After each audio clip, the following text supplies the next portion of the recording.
ready? At this time, I'd like to call to order our 8 May 2023 Jackson County Commission meeting. I'd like to welcome everybody here. We have several items on the new business portion of our meeting tonight that were discussed in our last work session, and some update discussions in our work session. At this time, we'd like to ask Ms. Johnson, the Assistant County Administrator, please call the roll to establish a quorum. District 1, Commissioner Gully. Present. District 2, Commissioner Benner. Present. District 3, Commissioner Buckner. Present. District 4, Commissioner McBride. Present. We do have a quorum. If everyone would please stand, I'd like to ask Mr. Porter, the County Attorney, please offer our invocation, and Commissioner Kinnemer, please lead our Pledge of Allegiance. Let's pray. God our Father, you are the creator of all things, the maker of heaven and earth. We're thankful for that. We're thankful for the men that serve in this commission. We're thankful for all of those that serve the community in different ways, especially those that are from time to time in harm's way because they're taking care of us and keeping us safe. God, we pray that you will spare us from the evil that prevails in this land right now, for the problems that so many communities have had with the gun violence and the loss of life. We just pray that you will continue to spare us from such evil. We pray that you'll be with the families of those that have been affected most recently. Watch over us all, God. Guide us every day. In Christ's name we pray. Amen. Amen. Salute. Pledge. I pledge allegiance to the flag of the United States of America and to the republic for which it stands, one nation, under God, indivisible, with liberty and justice for all.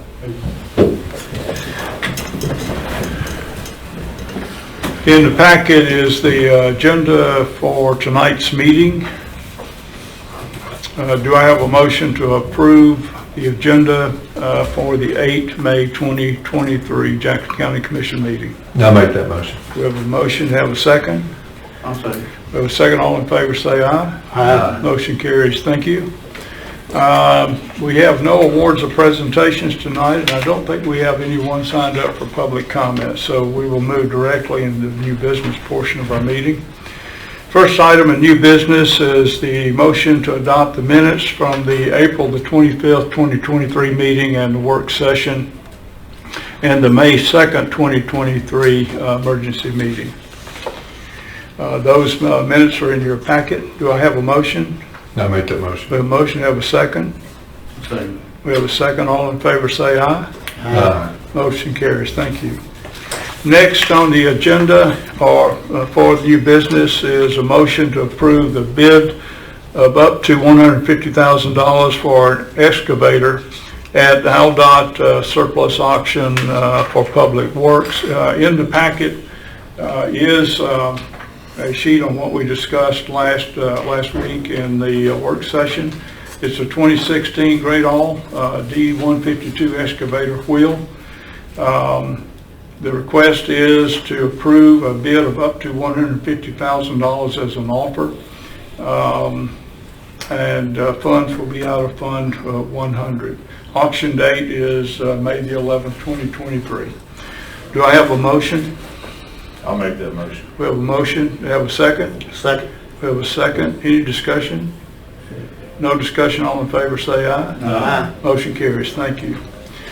Also from Public Works, in our work session last week, we discussed a post-retirement employment contract between the Jackson County Commission and Ms. Delta Woods. It as an exempt, a part-time contract employee, and the position will be custodial maintenance. I believe have been in the position for 3 years already, so this is a continuation of that contract position. Do I have a motion? I'll make that I have a motion. motion. Do I have a second? No second. I have a second. Any discussion? No discussion. All in favor say aye. Aye. Motion carries. Thank you. This week last week had a hiring committee that went through the process of interviews, and we have a recommendation on a lead mechanic presented by our county engineer, Mr. Campbell. They are recommending a selection for the position of lead mechanic at Public Works Department with a pay set at grade 8, step 1. Do I have a motion? I'll make that motion. We have a motion, do we have a second? I'll second that. We have a second. Any discussion? No discussion, all in favor say aye. Aye. Motion carries, thank you. That concludes the items that we had in the new business portion of our meeting. We'll now move into work session. Most of these are just discussion and update items for tonight. And so first item up for discussion is from Solid Waste. It's an update on non-paying customers, the process that we're using to address that situation. Good evening, Chairman, Commissioners. Thanks for letting me speak tonight. I met with Sheriff Harden and Deputy Sheriff Woodall weeks ago and discussed our plan on getting these no pays to start paying. And how I've explained to them and everyone else with Jackson County Solid Waste is we have a dog, but he doesn't bite. The original plan was for Jackson County Solid Waste enforcement officers to do a site check just to ensure we have the correct citizen for the address. After we confirm we have the right address and we have made contact with the customer, either in person, on the phone, mailed letters, or left a note at their door, Jackson County Solid Waste then issued a court summons to the circuit clerk's office. We had 3 warrants and 7 summons issued. 2 of the summons have made contact with us and has paid in full, totaling $1,761. One of the warrants was served and someone came in and paid $100 in cash towards the person's bill, but they still owe $665. Also, I met with the DA's office and Judge Word. They both are still on board with us pursuing this plan. We still have close to 500 counts with debt that we are processing during our due diligence on. We'll issue another 10 summons this month. We started from the top of the list with the biggest debt, working our way down. With all this information, I hope everyone that is here tonight and everyone that will watch this knows our dog is starting to bite. So my suggestion is pay your bill before we get to you. Any questions? Any questions? I do have one question. I know, and congratulations. Thank you, Sheriff, for the cooperation and support, because it does take a team to do this. My question is the example that was brought to us when you first came in of just person refusing to pay their bill, garbage piling up. In a situation like that, is there anything that can be done that requires cleanup? For garbage being piled up outside. So I reached out to 8M and I talked to them and they went through with me a complaint you can file online. So the previous, I think people just picked up the phone and said, hey, called the 8M person, hey, we got a pile of garbage, and they just pushed it off to the side. You do the due diligence, you fill out the complaint and submit it. Their boss's boss sees it. So it has to be looked at. And 2 things that they're looking at is there's 2 in the Jackson County area for 8M that's checking sites. One is air and one is land. So air would be burning garbage, and then land would be just stacking it up, piling it up. And so they'll actually come out to the site and do a site visit. 8M said that the first, they're kind of they'll explain, hey, you're not allowed to do this. We're not going to fine you right now, or they're going to explain to you what not to do. After that, if we go back out, our enforcement officers checks, hey, they're still doing it, we'll submit another one.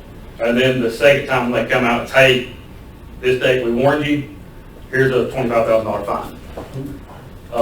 So you pay $25,000 or you pay $180 for a year. Yeah. So we abandoned the gather the trash cans if they don't pay concept of, right? Be honest with you, that don't work. Yeah. We can, and when I say that don't work is if we pull their can, you're pretty much telling everybody, hey, we're taking trash for free. If we're picking up Billy Joe down the road for free, and his neighbor's going to want it for free too, and they're not going to pay. So we're not gathering the cans anymore, right? Picking up cans for no payment? Yeah. Yes. But that's only for if 90 days, if they're not paying. So, I mean, you've had plenty of options to pay. But at this point, they go on a list of no pays and they're Yeah, subject to the so summons. it ain't like you miss a payment or two and before you can. You go almost a year without your can getting pulled. And I think that's really way too much. Right. So what is the process? So let's just say I don't pay my garbage bill, right? Okay? For your first quarter, Yes. so your first quarter, it'll just go on to your next bill. You'll get a reminder, you'll get a letter in the mail, hey, you didn't pay your bill. Your second time, you'll get another reminder, you'll get actually a letter that I'll sign saying, and that's over 60 days, saying, hey, you haven't paid your bill. Please contact our office to pay your bill. And I can bring some of the actual sheet, what we send for y'all. And then after the 60 days, then after the next one will be 90 days, the next process. And then we'll issue a summons after 90 days. And right now, like I said, we've got 500 clients or customers. So, and we're doing 10 at a time because we don't want to give 500 to the sheriff's office right away. So we're just taking small bites. So with this, we've had several people call and pay their bill that's in the $600 range. We had one gentleman, he paid, it was $656 because he didn't want to go to jail at the end of the day. I mean, didn't want a summons. So we're hoping that's what happens, is we start issuing these summons and then the lower group will start calling in and paying. So after 90 days, you're gonna come pick up my cans, is that what you're telling me? We're going to issue a summons. You're gonna issue a summons? And then we're going to pick up the can if you don't pay. And then after that first administrative summons, I assume is what it is, right? The summons? Yeah. It's administrative, and then still on that, then there'll be a warrant issued. So you'll get the summons, and you might correct me, you'll get the summons, if you don't appeal or come to court, then I believe the warrant will be issued. That's right. So we have 13,000 customers in Jackson County that we're serving. Yes, sir. We have right now 500 no pays. Yes, sir. That we are starting the process of issuing summons to. Yes, sir. And some have had the warrants issued to them, and we're starting to see people, some people are starting to recognize we're doing this, and they're starting to come in and pay, that we're on the 500 list. How much money are we behind right now on no pay? On no pay, we're roughly at $260,000. 260. And that's not counting your write-offs. And so our objective is start after these folks and go after that money. Yes. Because that basically, as we all know this, but for everybody out there, that's basically the price of, almost the price of a new truck. Yes, sir. That we could use for serving our customers. And the problem we've had before is that we have not enforced the process. No, I've talked to my enforcement officers, I went out with them, and I've had clients, customers tell me to my face, y'all ain't gonna do nothing about it. Keep picking up my trash for free. So, Well, thanks. Any other comment, question? Any recommendations as we proceed I forward? just have a couple of questions I was gonna do during my time, but since we're on solid waste, I'll ask them now. I'm just curious about the commercial side of the business, right? front end loader, Roll-offs, roll-offs. roll-offs. How many roll-off containers do we have? I'll have to get that answer. I don't know the exact number. But is that, do you foresee that as being a viable business? That is a viable business. The roll-off business, I've been going out selling. We're cheaper. We're not cheaper in Scottsboro, but you can't compare us to Scottsboro because they're right here. You know, they're not driving here to Bryant or here to Turnoff Valley. They're driving right here and they're going to their own landfill. But with Jackson County, call these local guys and compare our prices. It hasn't been pushed in the past, and it's starting to get pushed now on the roll-off service. Do you have enough cans or boxes to service? Right now we do, but we're gonna have to purchase more. So you have enough for each community? For each community, Yeah, I mean, if every community wanted one or needed one. I mean, again, I mean, that's a big number. Yeah. If everybody called, no. Roll-offs versus boxes, front end loader boxes. I mean, So- That's two different. Yeah, front end loader, yeah, two different things. And same thing with front end loader, we ordered 10 2 weeks ago. We're to the point now where, you know, we gotta talk. I was like, I think I will say, since Director Skipper's been on board, he's been out selling yes. the service, and we're starting to have more and more people request the service. Yeah, you'd be amazed, I'm sorry to interrupt, you'd be amazed how many places I go to out in this county and tell them about our service, and they're like, well, we thought y'all was out of business. And I was like, well, we're not, we're in it. So that's what I ask y'all to do too in your districts. Let people know, hey, we're in this business. We've got these roll-offs. A 30-yard roll-off, $450. A 20-yard roll-off, $400. A 10-yard roll-off, $300. Get a price from a local guy, and he's gonna be a lot more than that. I actually got a phone call from someone talking about how happy they were that we were getting back into that. Yeah. Because of the price. And I'll give you an example. I told Chairman Nance earlier, KT&A, we've been working with them. We hauled 13 loads last week from them, helping them out. I mean, they don't know about it. They're using Republic, an outside source. This is our own backyard. You know, to support local, we're local, you know. But if I could comment, we start reaching a limit with the number of trucks we have and availability of Yes. trucks. So at some point, we're going to have to address that. Our Yes. business may be only limited by how. Right now, we've only got one truck. And service. So, but I know previous, we did set on Monday, we've changed that, we're setting pulling on Monday, to pick that up. And then just like on Friday, we're starting to do Fridays too. So the business is picking up, it's to the point now where we got to start growing. So I've asked the director to put some information together and bring that to us for us to review and discuss. Do we want to move forward with new truck? What would be the schedule? But we also need to understand the budget implications of that to address that. Okay. Any other discussion? Mr. Chairman, if I could say, if you don't mind, in regard to the collection efforts, I'll just say the way that you are proceeding now is the absolute best way to do it.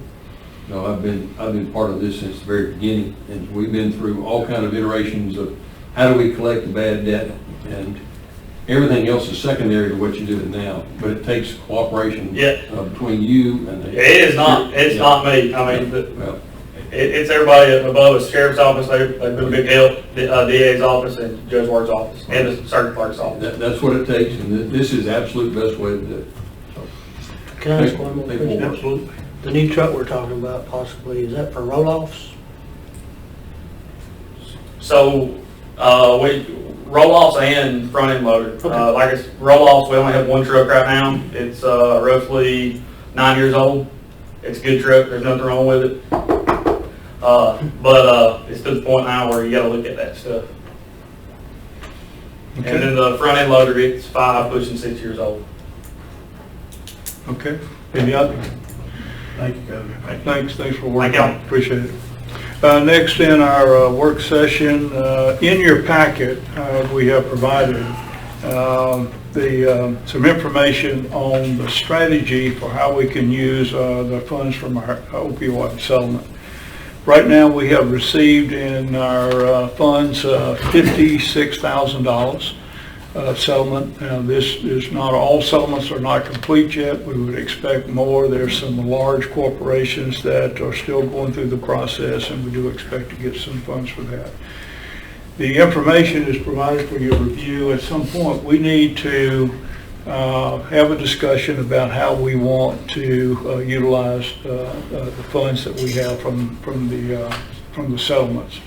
There's a lot of opportunity that we have, a lot of uses that we can have for it, and there's some that directly apply to some of the needs that we have here, whether it's with the Sheriff's Department or with the drug court or other opportunities. And Martin, I think you've got some thoughts on that as well. Let me ask you and John if y'all would comment on the settlement and where we are. Mr. Porter and Martin, any comment? Yeah. Yeah, absolutely. All right. Absolutely. Yeah.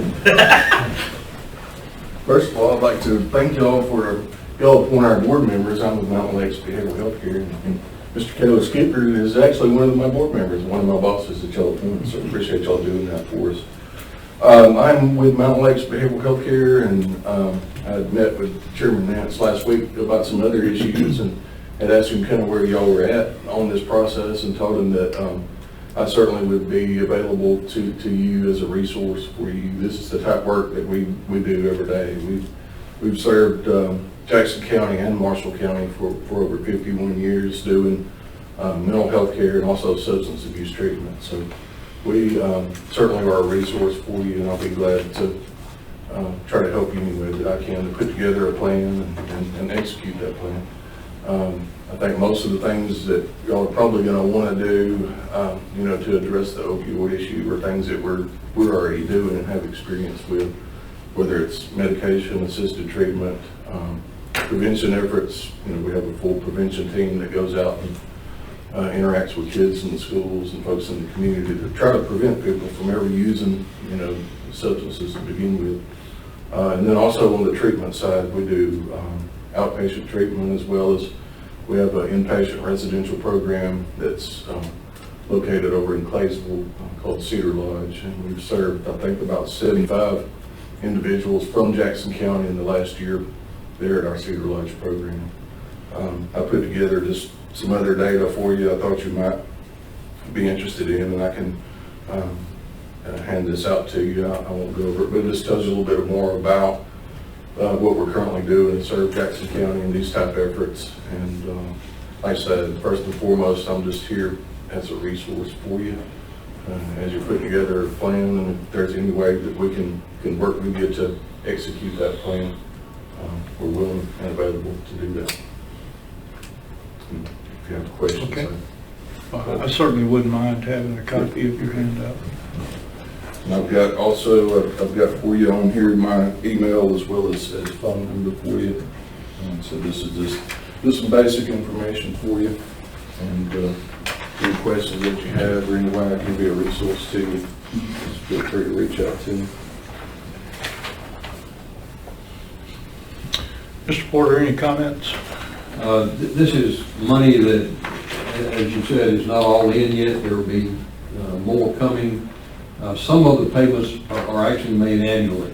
So we'll be getting, for I think the next 5 years, we'll be getting some money annually. Some of the payments were one-time payments, lump sum payments, and others were scheduled to be annual payments for a while. So this money will be coming in for, about 5 years. So, and basically anything related to substance abuse would qualify for this expenditure.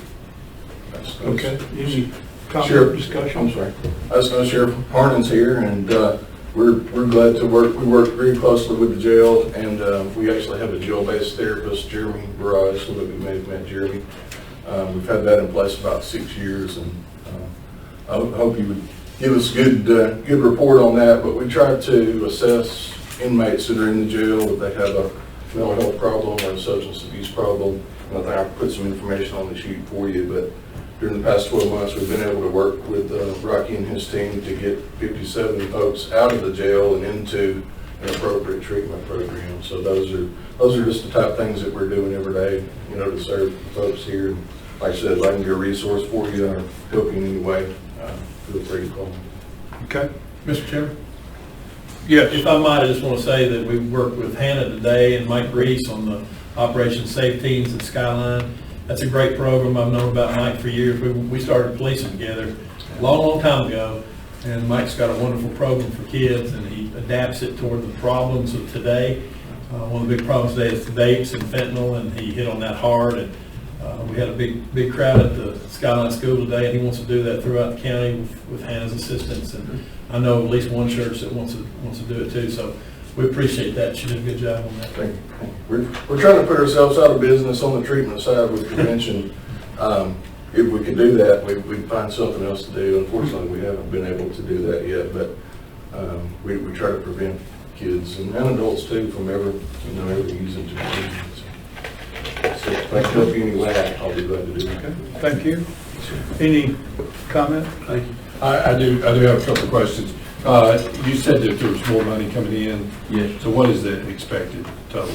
I don't know, because all of them have not been approved yet, so we don't know what the total's gonna be yet.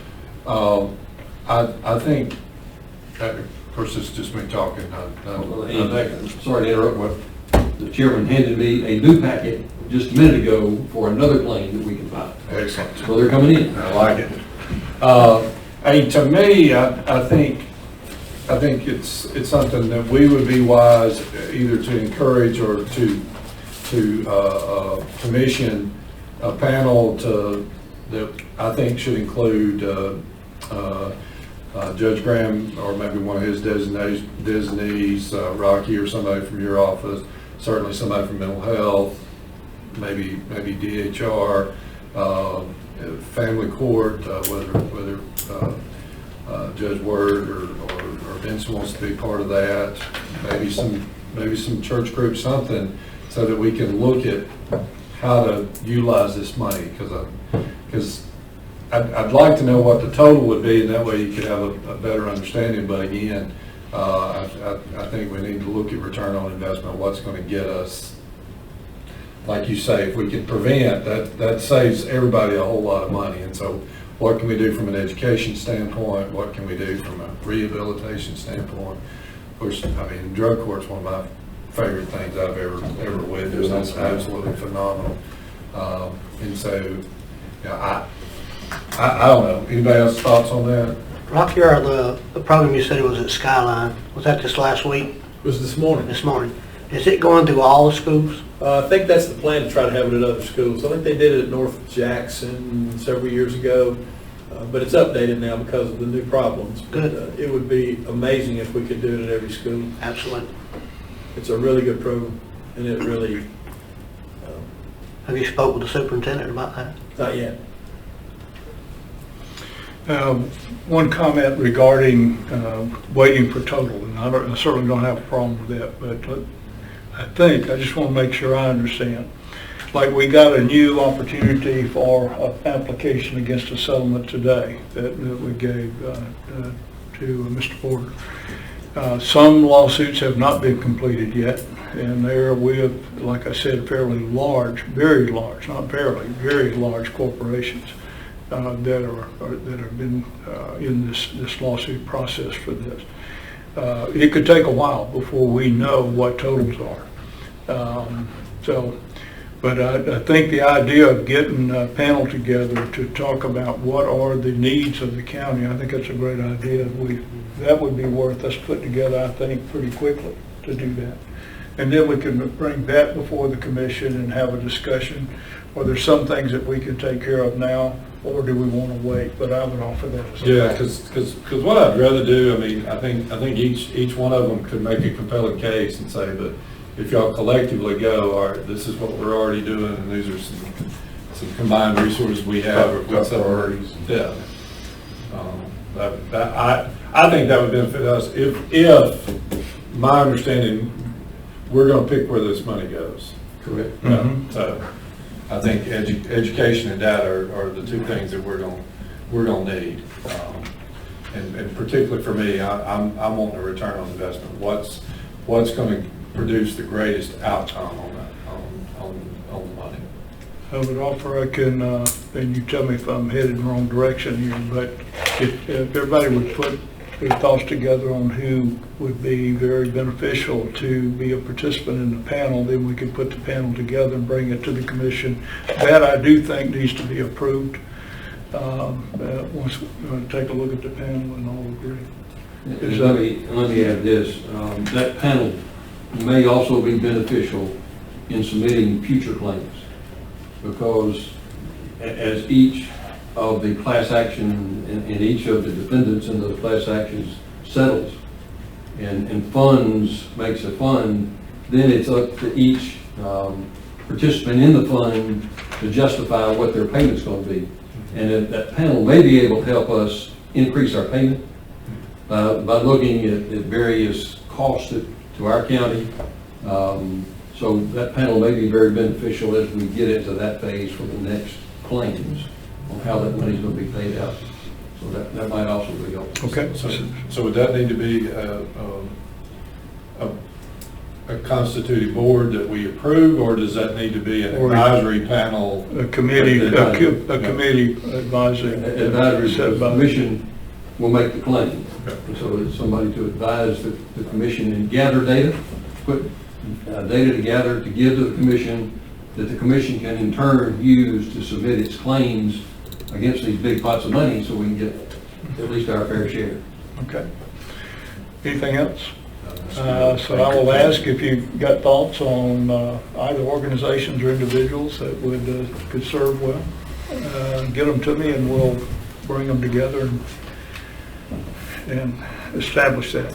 So thanks very much. Martin, thanks for being here. Appreciate your comment to us. Next on the agenda is a utility trailer for litter control. As everybody knows, Cecil Wells does a great job serving our community out there with inmates doing many things, but one of those things that serves us well is picking up litter on the side of the road. He has talked to me about the need to get a new utility trailer. He has gotten a cost estimate, or what I would guess is a quote, for a trailer. It's a 7x16 tandem axle utility. It's a 2023 model, and there's a price there. We don't have to vote on this today, but this is something that he wanted to bring to us in our consideration for purchasing a new trailer. I understand the one he has now is getting in rugged shape. Garbage scow, sir. Huh? It's a garbage scow. Garbage scow, okay. Pretty rough. So, with that, I would propose that we put this on the agenda for the next meeting and vote to approve trailer. I would just offer you that. I agree. Okay. So, is that okay, waiting to the next meeting for this? Yes, sir. I have one suggestion. on Okay. that. I noticed that this is from a trailer company out of Huntsville. And I know that we have 2 trailer companies inside the county, so. Try to get some other quotes.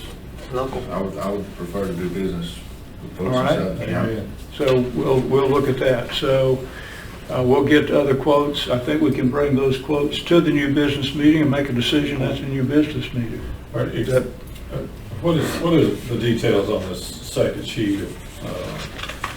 It's obviously not as detailed as the first quote, but it looks like. That's where they're gonna do some fabrication, modification from an outside welding source. That's in Woodville. Okay. So that's. That'll be That's- any trailer that'll be purchased. Okay. So I that'll be got an you. I got additional you. cost. Yeah, okay. Right. He's a fabricating guy, All right. former student. Okay, so we will ask to get some additional quotes, and we'll take that up next meeting. Okay? Next, on our work session, Public Works, I asked that we get an update on County Road 38 and County Road 93. And also, I know we've had a number of inquiries about the status of the bridge on County Road 119. So I'll turn it over to Mr. Campbell.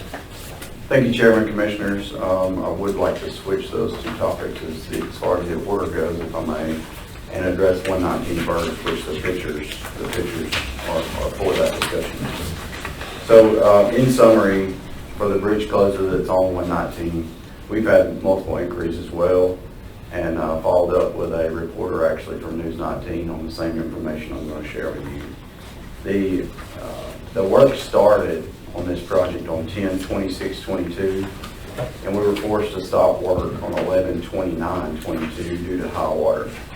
So in your information, I've included a couple of pictures. One is from that date, the era where we were working on the structure, and then the other is fairly current, with exception to the most recent rain that was last night. So just for comparative purposes, where you can see the water level. The location of this structure is within a flood zone, as well as the road at the approach of that section. And the main issue is the fact that there's just very little elevation change in the entire drainage basin. So that is the ridge that separates Schiffman's Cove and Berry's Cove, where that is near 30. That's a tributary to North Salty Creek. So at the beginnings of that elevation, the drainage basin, the elevation there, all the way to the confluence of North Saudi Creek into the Tennessee River or the backwaters of North Saudi. It's all low and flat.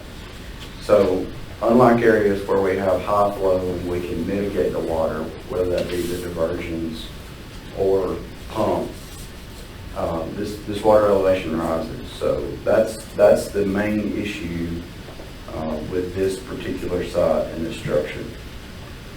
So when we have continuous wet pattern, like one of the diagrams I'm going to get to a little later, it leads to water levels that are really unmanageable. So by working on that, I'm not saying that the water couldn't be pumped and we couldn't obstruct the flow, but we risk the sake of losing the work continuously, trying to manage the water in high levels in that area. So what we're really after, and hopefully it's soon, is a drier pattern. So we'll still have to mitigate the water. We'll still have to do some pumping, maybe even obstruction.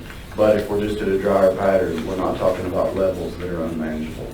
So I've also mapped the detour, and we do apologize for the convenience, and I know it's been ongoing.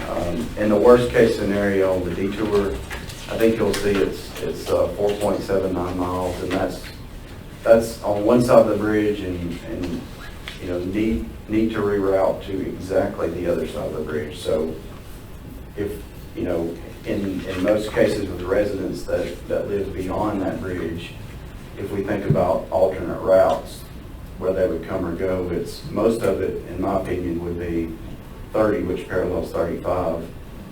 It would essentially mean taking a different cut over to 35 versus the 119 route. So the first photo is when we were working on the bridge.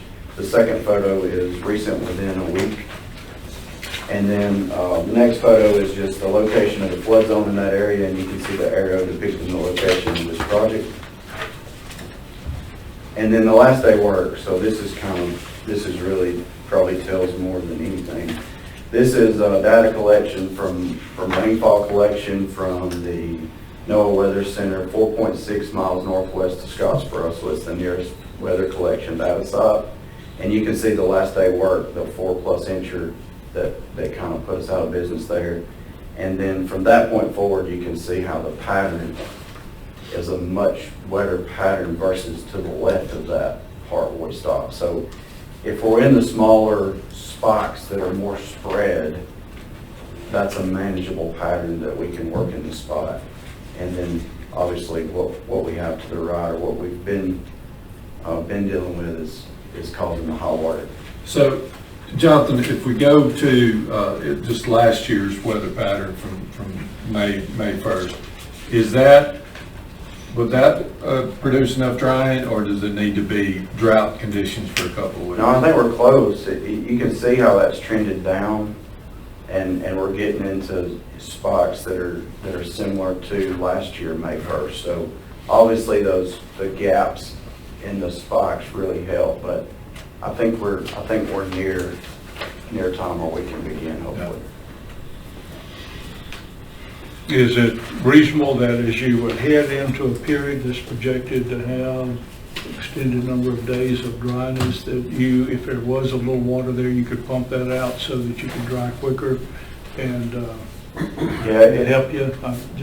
Yes, sir. It'll require continuous pumping regardless. The issue is oftentimes we'll have to obstruct the flow and then pump either around the work site, really delineating the flow to the side and being able to navigate it through the work zone is really impossible in this location.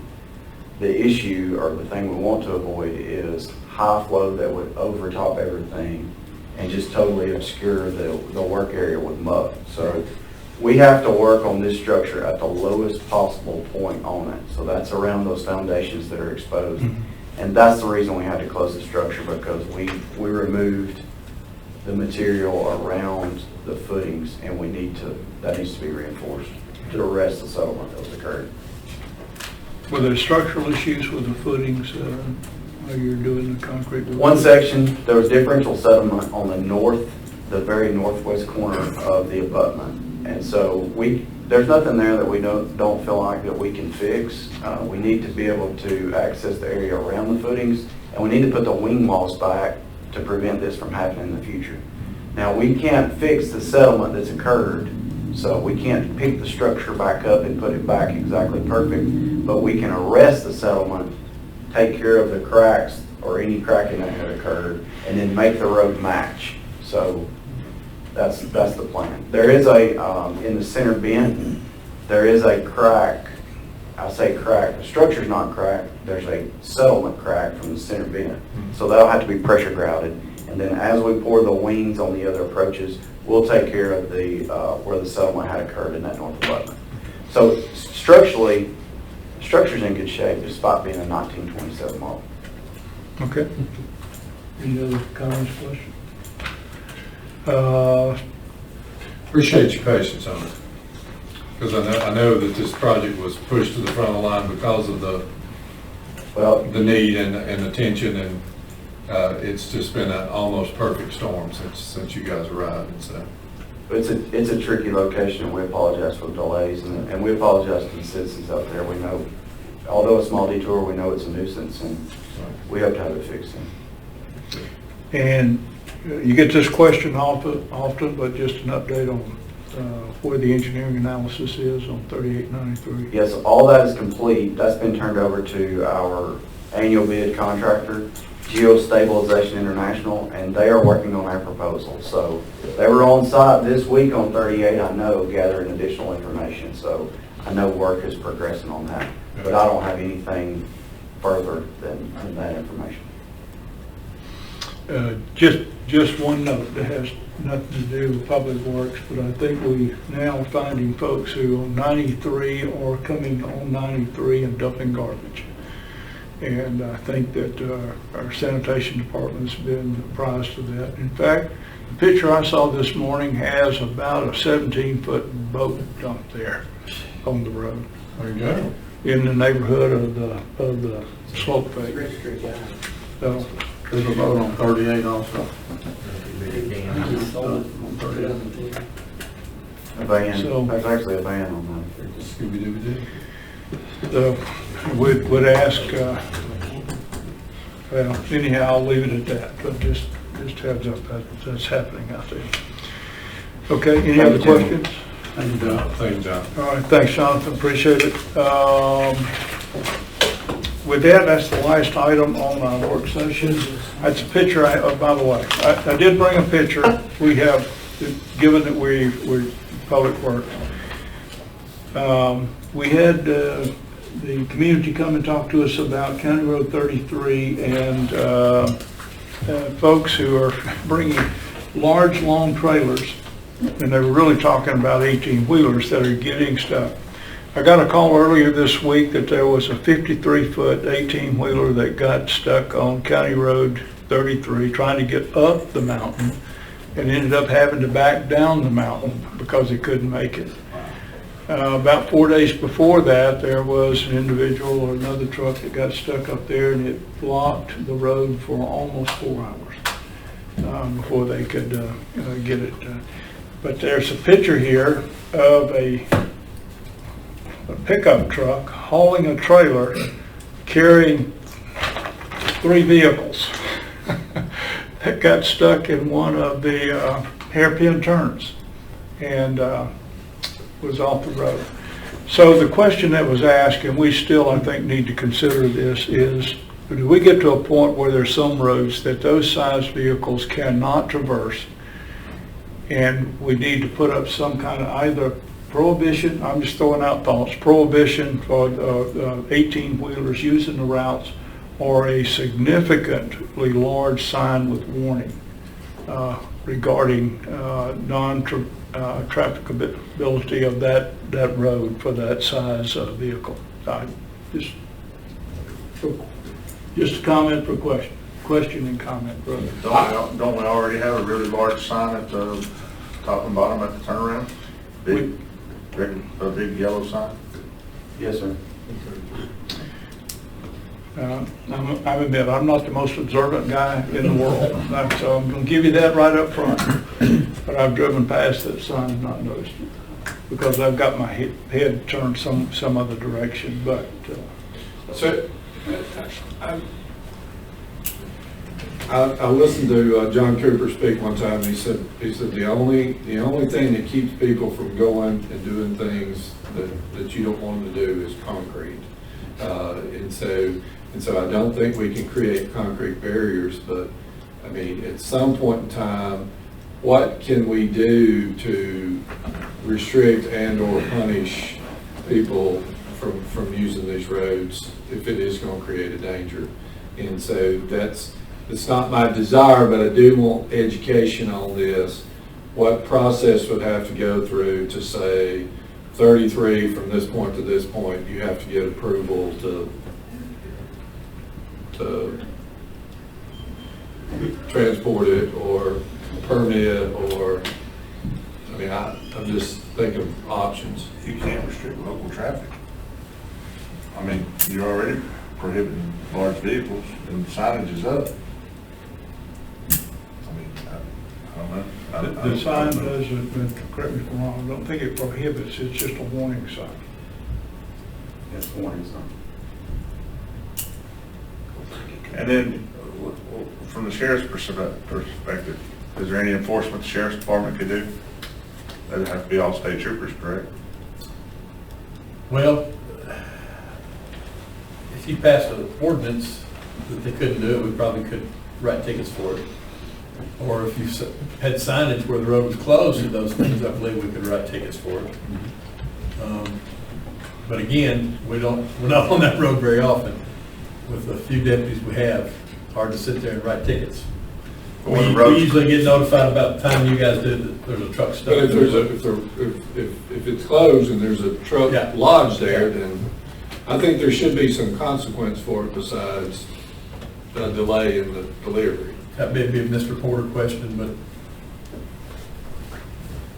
Do we have other roads like this, center issues?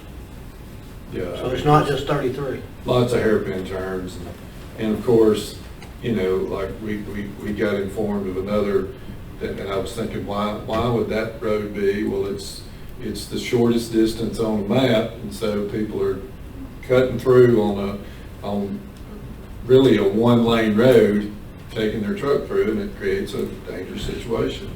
And so, I mean, I don't know what access we have to prohibit, but inform or if we could, through ordinance, close access to certain vehicles, or you have to get approval for whatever, because again, we know that the moment we pass an ordinance saying you can't do dual axles through here or triple axles, then somebody will open a rock mine or something right there, and then we'll have a property rights infringement. I don't want us to get into legislation, but you know, we have to be able to respond to these kind of stuff somewhere. Do we have the authority? I'm just exploring what options we have. Do we have the authority as a commission to prohibit a certain class of vehicle on the road? If it's a county road, which 33 is, and we have to look about federal funds, that's an issue that I don't know about, and what restrictions we would have because of the funding for the maintenance of this road. But you put restrictions for speed, for the weight of the bridges, things like that. I'd have to look at it, see what steps you have to go through. And I think the critical thing would be, how do you define what is prohibited? By weight, by length, I'm not sure what it would be, but you'd have to define it pretty Specific. yeah, specifically, so that it could be enforced if they'll do that. But if the commission is of the mind that you want to do something like that, I'll get with Jonathan, we'll take a look at it, see what we can come up with. But from my perspective, I think it would be informative for us if we had sort of a slate of options that we could look at and make a decision whether one of those works or none of them works, and we not want to do something. But clearly it's becoming more and more prevalent, and I think it may be because of what you said. Vehicles are now starting to take a shortcut, not realizing the condition that they're going to get into when they get down there. And you ask about other roads. I know County Road 39, which you guys know very well, is probably as many hairpin turns as tight as County Road 33. But those are the only two I've heard about. Low gap. I've been, yeah, I live there, so I've had to turn around and go around at Low Gap. That's true. And I think what happens is, if you're unfamiliar with the area or you think you can get it, you take that shortcut and then you just keep inching along and getting deeper and deeper into the noose, and then you're too far into it. And so, yes, the sign may have been ahead, but at the time you're trucking along at 45, 50 miles an hour thinking this can't be that big a deal.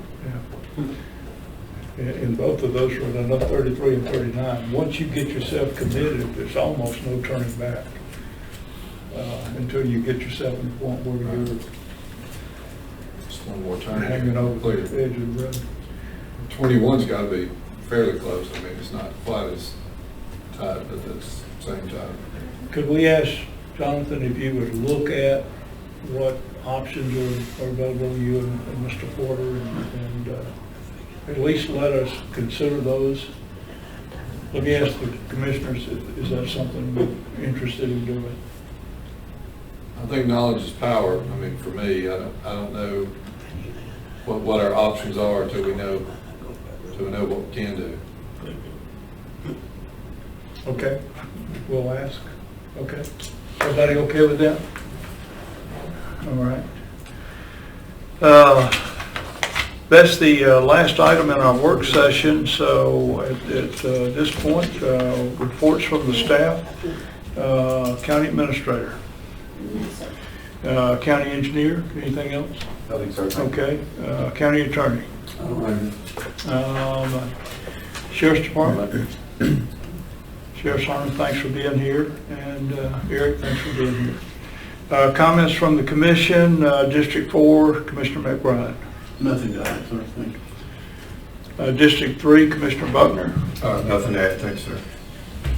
District 2, Commissioner Kinnemer. I just want to back up on what our lawyer said in the prayer about the shootings we've been having in the outside malls this last week. It's terrible things going on. District 1, Commissioner Gully. I want to thank the Public Works Department for the work that they're doing on the, I know they have a tremendous backlog on patching, and we call them all the time, but, that's the biggest thing that we hear from our constituents are roads, and I'm hoping with the resolution that was passed by us moving on to the legislature that we can take some of that money and when it comes available and start, doing some more in-house strip paving and stuff of these roads, because we're going to have to get a handle on the roads from where they've been not paved and neglected for so long. I just get so many calls. It's overwhelming. We're going to have to really come together and do some due diligence and come up with some solutions, on this. So I just want to impress upon the other commissioners about how we need to work diligently toward that. Okay, thank you. 2 comments from me. Saturday morning, this coming Saturday morning, the 13th, there's going to be a community litter cleanup on Bluff Road between Section and almost to Macedonia. And it starts at 8 o'clock. They're asking, the folks who are organizing this, I think, have done a great job of getting the word out and getting support for this. So just want to let everybody know that that's going to go on. By the way, our sanitation department is supporting. We're going to put some cans out there, the big cans for the folks to put the bags in at the end of the day. We've talked, and Sheriff Harnan is they're going to have some patrol, at least in the area, so they could help, given that we're going to have people on the roads there. So thanks for everybody's participation there. Back to the comment about the local law. Just want let everyone know that we started this process. The commission voted to a request for our legislative delegation to support a local law to allow us to raise some funds, revenue that would be really, for the most part, dedicated to roads, bridges, and our sheriff's department. And so just as information, a big part of that process is citizen comment. And so the draft law has been posted in the Sentinel, has to be posted and ran for 4 consecutive weeks, allowing our citizens to review and comment, and those comments can be addressed to our Jackson County Legislative Delegation Office. And based on those comments, I think that will make what our delegation will use to make their decision whether to submit that bill to our state legislatures for approval. So with that, our next meeting date is May the 22nd, 2023. And at this point, I would ask for a motion to adjourn the meeting. Make the motion. We have a motion. Have a second? Second. We have a second. All in favor, say aye. Aye. Motion carries. Thank you.